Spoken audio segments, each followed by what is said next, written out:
In this video, we're going to discuss rational expressions, how to simplify them, how to multiply, divide, add, and subtract. So first off, simplifying rational expressions. It works the same as simplifying numerical fractions. You're just going to factor the numerators and denominators and cancel out common factors. So with 15 over 35, we know 15 is 3 times 5, 35 is 7 times 5. We can cancel out, divide the top and bottom by 5, and be left with 3 over 7. Okay, similar idea is going to work when you're dealing with a rational expression that has variables or polynomials in top and bottom. So you're going to, in the numerator here, we're going to factor out 4x, and we got to ask what times 4x is 4x squared. That gives us x, and then what times 4x is 8x. That's 2. In the denominator, we can factor out 12, and now we notice we can cancel out these common factors. X plus 2 cancels out, and furthermore, we can simplify in the front by canceling out the factor 4 in top and bottom and be left with 1x on top, or just x, 3 on the bottom. For the next one, we got quadratic expressions on top and bottom. So since the coefficient of x squared is 1, we just need to look at what factors of 6 add to 5. And in this case, that gives us the breakdown x plus 3 times x plus 2. Similarly, in the bottom, what factors of 3, 3 and 1, add up to positive 4 in this case. So we get the breakdown x plus 3 times x plus 1. And then we can cancel out the common factor of x plus 3, okay, and be left with x plus 2 over x plus 1. Notice in this last example, this also shows us when the rational expressions are defined, we can only plug in numbers that aren't equal to -3 or -1, or else we're going to get 0 in the denominator. All right. For multiplication, what we're going to do is, again, don't change our game too much. We're going to try to do the same thing with numbers as we do with variable expressions. We're going to cancel common factors from top and bottom and then multiply across numerators and denominators. So canceling out our common factors and then multiplying, we get 3/25 with the numerical fraction. Now we have some factoring to do before we can recognize what those common factors are for the next example with the polynomials in top and bottom. So take out the 3 from the first fraction in the numerator. For the second fraction, we can't factor the top at all because we only have one factor, that's x. And the denominator, we have a difference of 2 squares there. Or we can look at that as what number, or what factors of -4 add up to 0. That's our coefficient of x. And then we get x plus 2 times x minus 2. And then we can start canceling out our common factors. We got x plus 2 as a common factor in each numerator and denominator across our fractions. We could cancel one factor of x from the top and bottom, be left with 1 times 3 on top, or just 3, and then 5x times x minus 2 in the denominator. And that is our final result there. So we get 3 over 5x times x minus 2. And that's it. Now, with division, we're going to do the same thing we did with numerical fractions. We're going to change the division by a fraction to multiplying by the reciprocal of the denominator, what we're dividing by. So we're going to change this to 2/3 times 5/4, and then cancel any common factors between the numerators and the denominators. 2 goes in 2 once, into 4 twice. Multiply across the top and bottom to get 5/6. Again here, the main fraction bar is underneath the 5x plus 20, so we're going to change that to multiplying by the reciprocal of the denominator.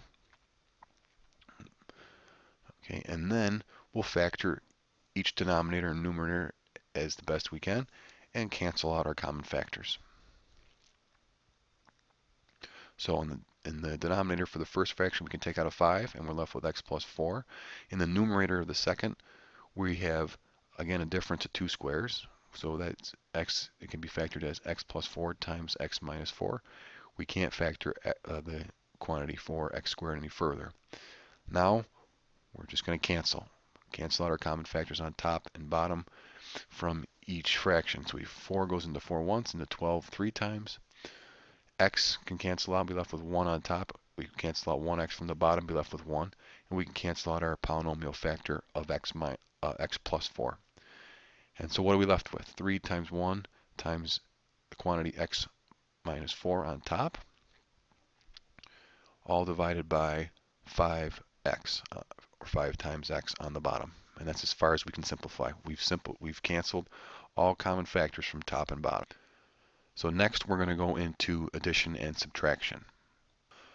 For addition and subtraction, again, don't change your game. Do the same thing with variable expressions as we're doing with numerical expressions for adding fractions. And here we're going to be using our keep property quite a bit. We're going to find the common denominator.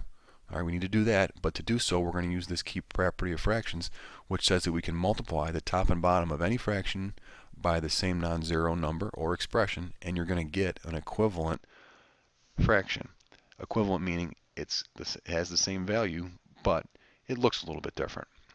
Okay, so for the first example with the numerical fractions, we're going to try to find the least common multiple. So one way to do that would be to factor it. 6 is 2 times 3, 8 is 2 times 4. We can look at what factors are in common and what are missing. To create the least common multiple, we each see that each of these numbers has 2 as a factor, so that's going to be needed in the least common multiple. But each has 3 and also 2 more factors of 2, or 4, which gives us the least common multiple being 24. So we need to multiply the bottom and the top of the first fraction by 4. The second fraction, multiply top and bottom by 3 to create our common denominator. All right, so we multiply by a convenient form of 1, and then we just count up. We're going to have 4 24ths plus 9 24ths. That's giving us 13 24ths. Okay, and then we're going to try to apply the same reasoning for rational expressions involving variables. All right, so for the next example, the only things in the denominators are x minus 1 in the first fraction, x plus 2 in the second. They don't have anything in common, and therefore the least common multiple is the product. And therefore, to find the common denominator, we have to multiply the first fraction on top and bottom by what's missing, the factor that's missing, which is, in this case, the polynomial x plus 2. So multiply top and bottom of that fraction by x plus 2. For the second, what's missing is x minus 1, so we're going to multiply the top and bottom of this fraction by x minus 1. Again, that's like multiplying by a convenient form of 1. Multiplying by 1 does not change the value, just changes the way it looks. And now we've got the common denominator, which is x minus 1 times x plus 2, or you could say it x plus 2 times x minus 1, same difference. So we keep the numerators, and then keep the denominator, and add the numerators. So we're going to have 4 times x plus 2 plus 3 times the polynomial x minus 1 all over our common denominator x minus 1 times x plus 2. And then we can simplify in the numerator by just distributing the 4 and the 3 through their respective parentheses and combining like terms. So we get 4x plus 8 plus 3x minus 3 all over our common denominator. Combining like terms gives us 7x plus 5 in the numerator, and still x minus 1 over x plus 2 in the denominator. And that's as far as we can simplify that. We cannot factor it and cancel any common factors out any longer. For the last example, we have to first determine what the least common multiple is. To do that, we're going to need to factor each one of these denominators. In the first one, we've got x squared minus 4. We can factor that as x plus 2 times x minus 2. In the second fraction, we can also factor that. We have to look at the factors of the number negative 6 that add up to positive 1. That's x plus 3 times x minus 2. All right, now we have to look at the factors of our denominators. We see x minus 2 is common in both, so we're going to need to carry that factor along once to create the least common multiple. X plus 2 is showing up, and also x plus 3 is showing up as a polynomial factor. So the least common multiple is going to be x plus 2 times x minus 2 times x minus 3, or pardon me, x plus 3. And therefore, we need to multiply the top and bottom of the first fraction by what's missing, the factor that's missing. Remember, factors are separated by multiplication. The factor that's missing in our least common multiple is x plus 3. So we need to multiply the top and bottom by x plus 3. for the first fraction. For the second fraction, we're going to multiply the top and bottom by what's missing, and that's the polynomial factor x plus 2. Now we have common denominator. We can keep that denominator and multiply out the numerators and then subtract. So distributing the 4x through, we would get 4x squared and then plus 12x. Distributing the negative 2 through the parentheses in the second, we're going to get negative 2x minus 4. And that's all over our common denominator of x plus 2 times x minus 2 times x plus 3. And then finally, to clean this up, you're just going to combine your like terms in the numerator, and we'll be done. All right, so we get 4x squared plus 10x minus 4 over our common denominator. So just remember that when you're adding and subtracting rational expressions, you need to find a common denominator. The way you do that is by multiplying and dividing by, or multiplying the top and bottom by a convenient form of 1 to create your common denominator.